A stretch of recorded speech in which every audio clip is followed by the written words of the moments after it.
Independence Day, 4th of July.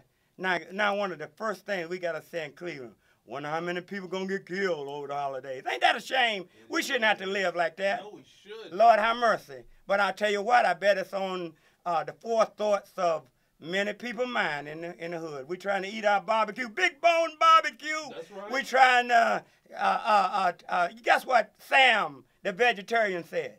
I'm ready. You got any Jack Daniel? He ready to get drunk on the 4th of July. Ain't that something? You know what I'm saying? So we trying to do all these things, and at the same time, in the back of my mind, we got to wonder, anybody get killed? How many people going to get killed? Oh, listen. Let's have a safe holiday, all right? Right. Listen, and I tell you the best way to have a safe holiday, I don't care if it's family or friends. Brittany, you need to hear this, because you seem like you got a little hot temper. Listen, if somebody say something to you, you say, excuse me, ma'am, excuse me, sir, I apologize, and get the heck out of there. Don't be talking about, oh, what you say, my in or whatever. Hey, you can't do that these days, Brittany. You know that, don't you? Yeah, I know. Yes, say, yes, ma'am, yes, sir. I'm sorry. I didn't mean it. I didn't mean to step on your toes. I'll see you later. And keep on going. You listen to music all week long and every day. You, Brittany, you know. Listen, you need some good talk. You need some good common sense. You need some good talk therapy in your life. That's what's wrong with the city. That's what's wrong with the country. Everybody, music, da-da-da-da-da. The world is going past. Tune in every Sunday. Yes, sir, but it's all about. It ain't about the little man. Right. And so you're defending the corporation. In other words, I'm not defending the corporation. In other words, Brother Sam, that's okay. In other words, Brother Sam, yes, 3.5% is spent on health care and education, but 47% is spent on war. All right, and we can go on. And it's all about corporation, man. That might be kind of screwed. No, listen. I tell you what. Look it up on your internet. I'm telling you right now, 47%. They spend more on healthcare than education. Listen, 3.5. Look it up on healthcare and education. In other words, what I'm telling you, Sam, while you defending corporation, this country is built on corporation. They're built on screwing the little man. You understand? They're built on working the little man to death. They're built on working the little man to death. So why would they hire I'm gonna give you your closing argument, but they're built on working the little man to death. They're built on working people like Brittany to death for $6 or $7 an hour. They can't even take care of their family while corporations are getting rich. And you're gonna tell me, you're gonna make me cuss if you don't think the common person needs $15 an hour. I don't give a darn if they're working at McDonald's. I don't give a darn if they're working as a healthcare worker. $15 an hour, they need it. I never said they didn't need it. You making this into an emotional argument. It becomes emotional to me. When you talk about $15 an hour, it becomes emotional to me. But that's why we in this situation we in, because we acting off of impulse. I'm not acting off impulse. That's why when they was marching, the unions was marching for $15 an hour. All right, that wasn't impulse. That was action. Don't you dare say I'm an impulse person. I'm an action person. That's what. Don't you dare say that. I'm action. I'm about action. Okay. That's what make us number one. Okay.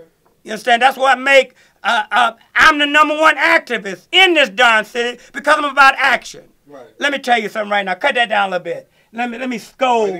Let me scold Sam for a minute. Let me scold Sam for a minute. Sam, you know what they say to me? I hear this in the community. Here's what I hear. Oh, Art McCoy, listen, you're always on TV. You're at hold on, son. Let me finish the statement. Then you can say you're always on TV. That's all you want to do is be on TV. And you know what I tell them? What? I tell them, how do you know that if you're not watching TV? I'm not watching TV, so I don't see myself. I'm in the field doing the action. Right. So if you got a problem with TV, it's because you're watching too much TV. Right. You say, I'm in the field. I don't have time to watch TV. I'm doing the work. So if you're mad with me about being on TV, I'm mad with you about watching too much TV. I'm not talking about you, Sam. Sam, I understand. You being an adversary or what? Cause no, you was talking about 15 all right. Before I can make my point. All right. Make your point. My point is, I'm not arguing for the corporation. I'm arguing for it, and I'm actually adding on to what you're saying. If you're saying that the corporations have never had the best interests of the people, what makes you think if they're going to be legally binded to have the $15 minimum wage that they're going to work in the best interest of the people? Obviously, if they have to pay $15 minimum, they're going to work in their best interest, fire people, and continue to make a profit. Hence, me talking about the kiosk. Let me ask you a question. They've already done it. Let me ask you a question. In other countries. Let me ask you a question. Ask me too. All right, McDonald's. Mm-hmm. All right, they raised their salary to $15 an hour. Yes. They gonna fire people? Yes. Who gonna serve the food then? They already short. They make 70% of their profit I'm asking you a question. Drive-through. They don't even. Okay, all right. So they're gonna. I'm asking you a question. So they're gonna fire people. Yeah, they're gonna let them go. You know how they say we gotta let you go. All right. So who's right now? McDonald's is a fast-moving business. Who's gonna service them? What do you mean? Robot? Who's gonna service the people? Yeah. If they wait a minute, I'm like on Superior and Euclid. Yeah. Okay. All right, fast-moving restaurant. Right. Every time you go in there, they almost need more help because that's how fast the business is going. So you're going to tell me if $15 an hour come up, they're going to get rid of some of those people and make the customers have to wait longer for service? They already did with the kiosks, because they're saying the kiosks actually increased the sales. So they're already showing it increased the sales by 5% the first year and 2% the second year. So they're already saying, like, it actually works, it's more efficient. It's going to happen. It's already happening. They're going to have people that man the machines and give you your food, but the customer service, the actual interaction with a human, where that's becoming, you're going to be able to leave the house and not have to say a word to anybody pretty soon. Okay, all right. So you believe that by keeping the minimum wage where it's at today. I'm not saying that. It either got to be it is or ain't. It's not that simple. Listen, I'm from a simple world. It got to be. Either you believe that keeping the minimum wage at $8, whatever it is, $7, whatever it is now, is better to keep people employed than raising it to 15. You believe that everything comes with the give and take, right? I believe. Everything comes with the give and take. So if you want $15 a minimum wage, then that you're gonna have to take that. It's gonna be less. Sam. Employment for some people. Sam, I can't feed my family on the minimum wage they got now, Sam. And you can't feed your family with no job either. Sam, I can't feed my hell. No job, can't feed my family. What in the hell is the difference? You explain it to me. Explain to you what? Yes. Making $8 an hour versus no job? You want me to explain? I can't feed my family on $8 an hour. I got to go to the food bank. I got to go to the food line. I got to go to the soup line. Right. You understand? All right? Okay, so, hey, whether I'm begging on my knees or begging on standing up, what in the heck is the difference? The difference is there'll be less employment.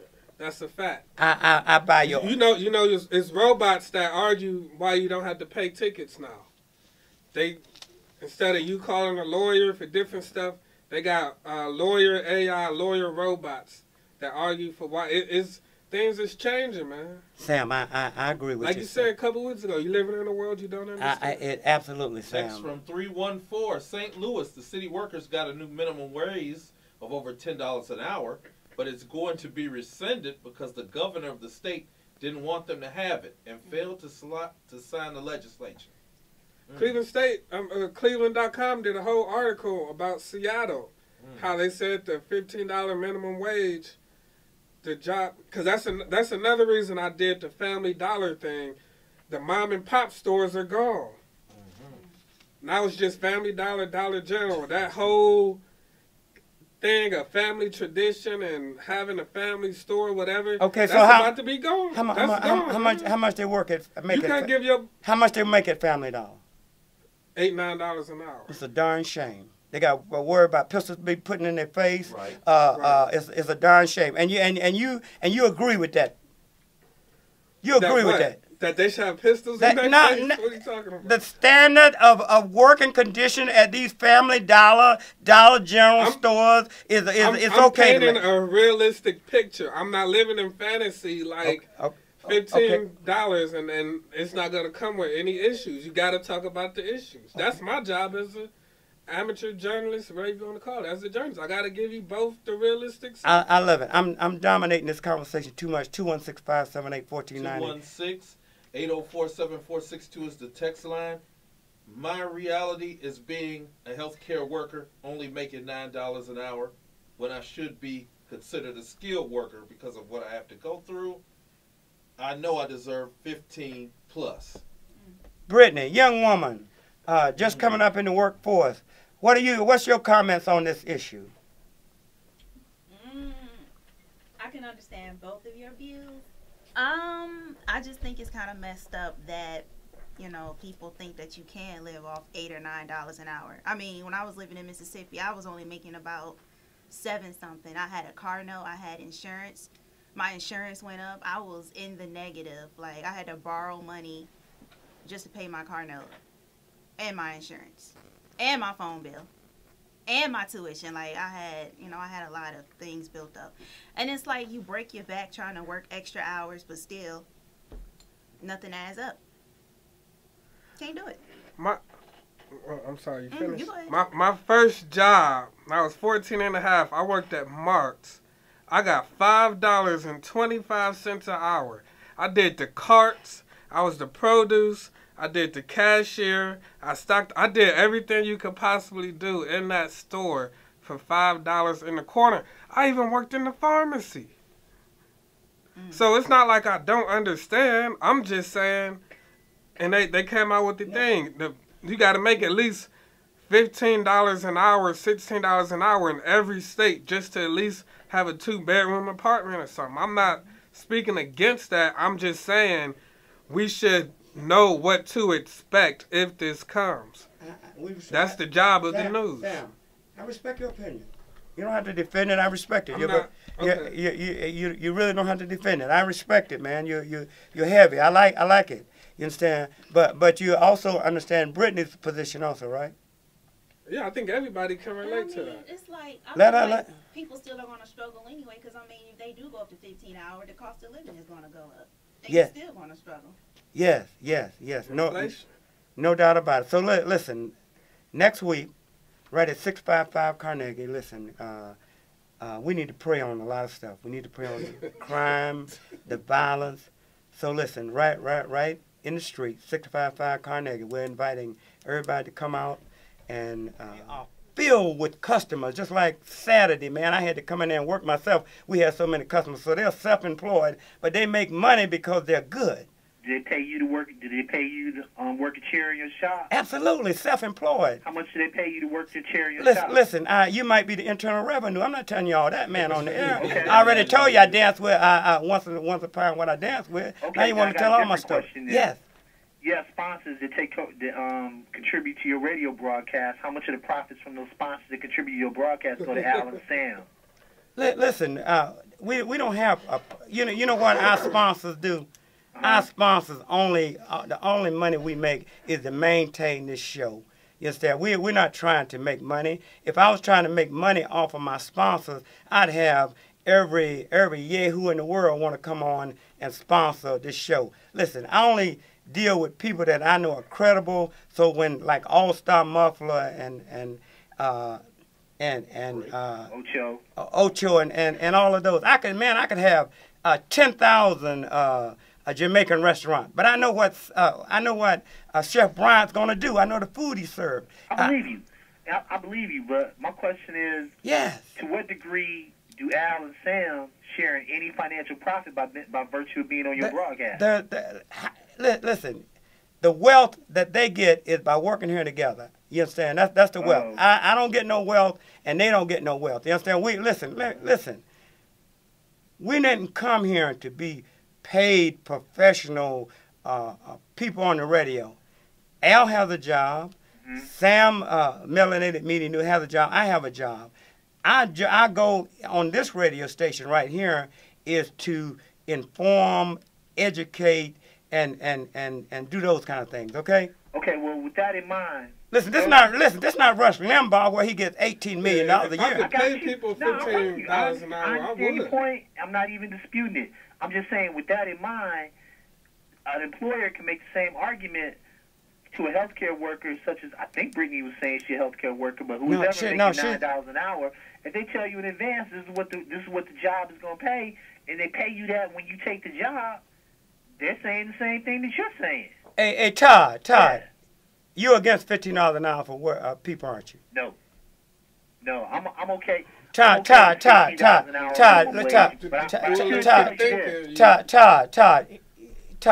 this, but go ahead. Todd. You're double talking. No, I'm not. And you know what you can do for me? You can kiss my grits, all right? Because you're double talking, all right? What I'm going to tell you in Exit is this. Yeah, Exit. One of the better books that I've ever read in my life was Price Theory by Milton Friedman. Better part of 25 years ago. Todd, why don't you run for mayor? Because you make a good politician, all right?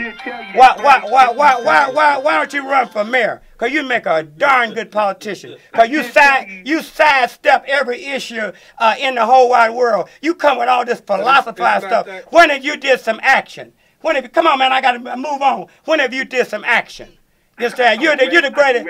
You're the great. Well, I ain't never saw you. Come on, man. I gotta go. That's all right. All right. That's all right. That's all right. That's all right. Actually, it did not come from that. The phrase "kiss my grits" actually came from a mentor of mine, Gary D.